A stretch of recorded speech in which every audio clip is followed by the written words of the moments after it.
Yeah, I'm trying to see what. Yeah. Can't see anyone's hand up. No, Where are you looking? Oh, that's exactly what I'm trying to find here. Right, watch the lights. Once again, we go for it. Lossie on the start. She'll be watching for any flag gets raised, any hand. Away we go. And it looks like the little F2 outfit is hooked up very nicely, but I think as soon as that big F1 outfit gets into third gear, no, he doesn't. I tell you what, no, fair play. In the first turn. Fair play. That's Founds and Wormsley beating Williams and Koch into the first corner. And we're getting a preparation on the old meatball flag, so somebody could be getting the number shown to them very shortly. So the trouble with these sidecars is they get a bit of smoke, but sometimes just a bit of a body rub or something like that. Yeah, bearing on wheel, that kind of thing. Yeah, exactly. So very common. Right, so Williams has surprisingly taken the lead on the more powerful F1 outfit. Yeah, I think he did that on the entrance to Palmer's. Okay.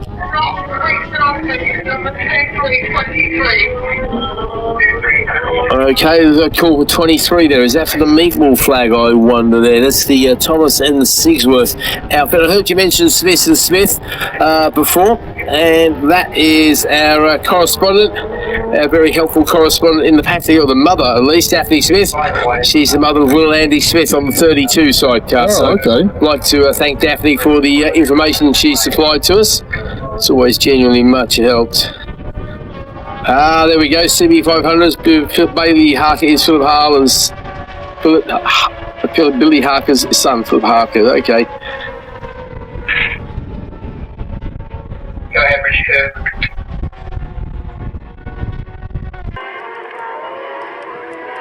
Thank you for that. Don't measure up my map. Thank you.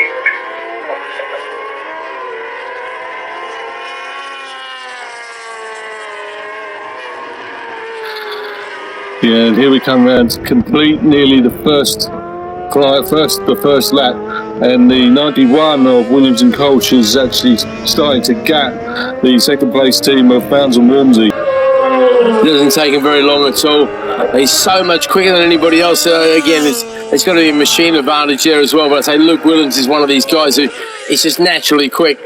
So Ryan and Callum Crowe there, TT rating champions there in third place. Pete Founds, Jez Wormsley in second place, first of the F2s. Crowe and Crowe actually on an F2 outfit, as well as our Holden and Wilkes behind them. Gray and Muldoon up next, and Fayers and Fox, who I think are leading the battle of the club championship. Smith and Smith, fourth of the F1s, and I'm not quite sure. Again, we look at the eligibility of these guys. Now, Smith and Smith are definitely in the championship. They're running in third behind Wakely and Hilditch and Fayers and Fox.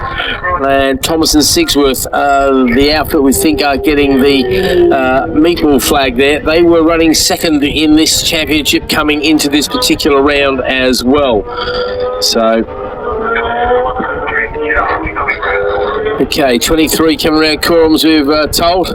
So the meatball flag goes out, I think. I can see the guys on the pit wall there to indicate to them that something's wrong, and that's if, of course, if they do come in before. I'm not quite sure. Let's see if we can pick up anything wrong with the outfit.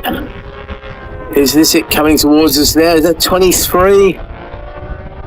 That's 173, so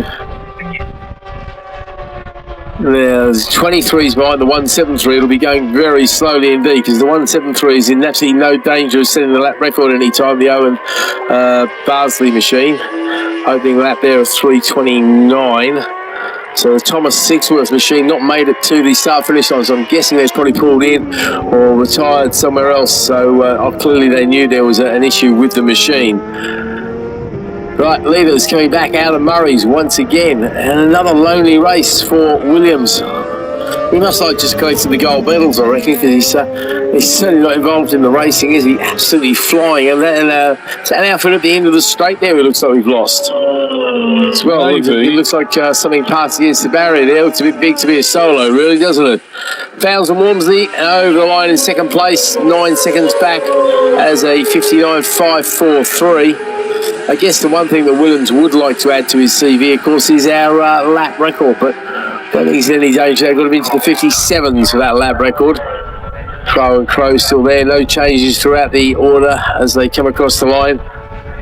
Smith and Smith being in second place will be good news for Fayers and Fox, because that means Wakely and Hilditch are possibly down in third, or actually are Atkinson and Middleton in our championship.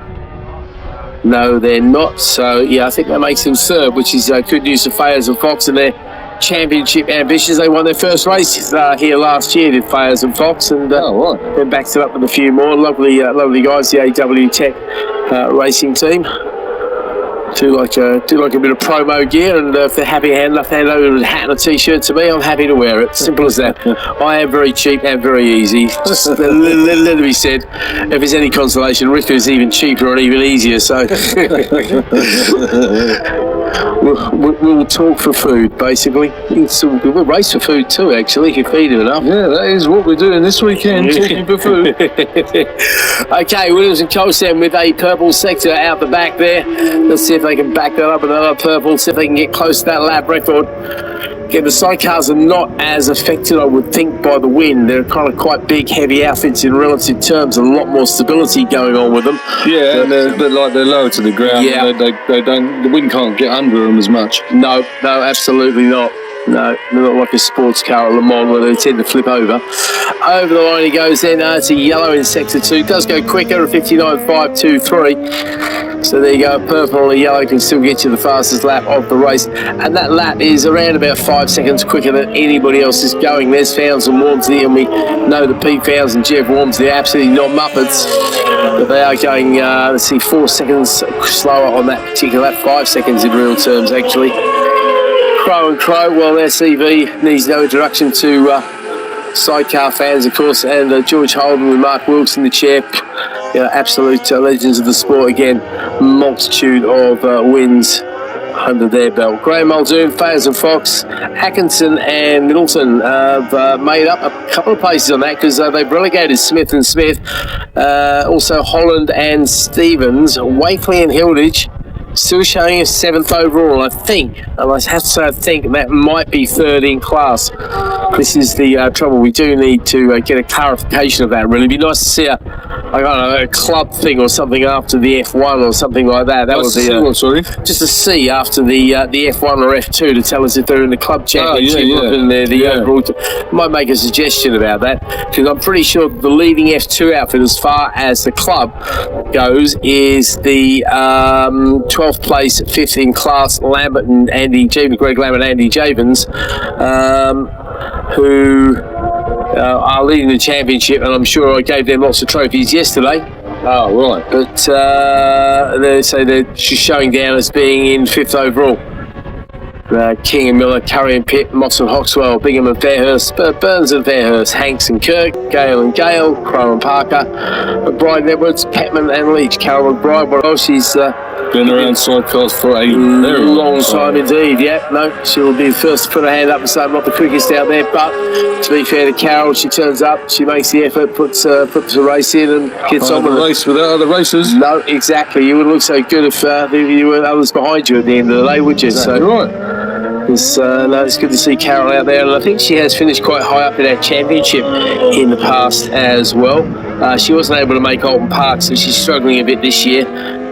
In fact, the sidecar F1 is very badly represented in real terms at Alton Park. That's the one class that seemed to struggle, certainly the solo classes. I think they've sold out in 2 days, basically, for the Alton Park. And we go back to that 3 days at Alton Park. It's such a rarity. Days. It just doesn't happen very often. No, and it's so great when they can do that. So we did have a 3-day meeting in inverted commas a couple of years ago, when we did the Friday, the Saturday, and we did the Monday because it's an extra bank holiday for the I remember that. Yeah. Queen's birthday. That's what it was. It was the birthday weekend. And that was a good one. Sunday, some people went to Alton Towers and things like that. They just chill. Yeah, exactly. It made a nice change for race meeting, actually, didn't it? I can imagine there were a few parties on the Saturday night. Yeah, exactly. No one's doing anything Sunday. Exactly. Yeah, let's all celebrate the Queen's birthday or something. Yeah. Okay, last lap. Oh, bit of action at the bomb hole. It sounds like somebody just goes slowly through the bomb hole. Well, Lane Williams and Coles, because they've come across the line and continue to lead the way. In fact, they wouldn't have been at the bomb hole. Now at Corums, that outfit has gone off at Corums now. Okay, yeah, so we're going to be a couple of recoveries for the outfits there. And the traditional way of recovering a sidecar outfit, of course, is for the pilot passengers to put their feet up against the van. The van pushes them along using the front of the van. Quite amusing the first few times you see it. As the checkered flag goes out once again, and Luke Williams, well, he's won so many races, doesn't need to celebrate too hard, but it's always nice to add another chunk of metal work to your dashboard, that's for sure. Waiting for the P-Founds and Jeff Wormsley to come across the line and claim their second place. Not sure what's going on with the timing lights there. There's P-Founds and Jeff Wormsley, all good. 17 seconds back. And they rolled off and did a similar time to Williams and Colch on the last lap. Okay, next across the line is Graham Muldoon. I think Crow and Crow might have pulled out of it as Atkins and Middleton come across the line. Smith and Smith shows fourth of the F1s.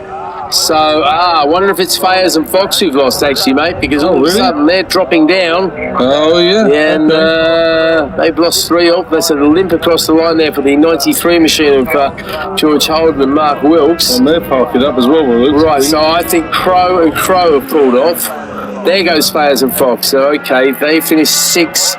Now, what's important for them is to finish ahead of Wakely and Hilditch, because Wakely and Hilditch are the other championship contenders, and they're dropping down the order now. As Crow and Crow, I think, have pulled in because they've got their signature, basically. So it's Lambert and Javens who will be our leading club runners. Morphin Ryder, Curry and Pitt, Moss and Hoxwell, King and Miller. That's at your top 13. So is that going to be Burns and Fairhurst suddenly leaping up the order there? Yes, it is. So that's good news because that's a few extra championship points for them, which obviously will count towards the end of the year. So, the 93 team of Holden and Wilkes out of the chair. They've made it home. They're being told they can push their machine across the track because it's not very far to come the back way into the collecting area. Obviously, you've got to wait till the end of the race as I watch the last of the runners and riders come across.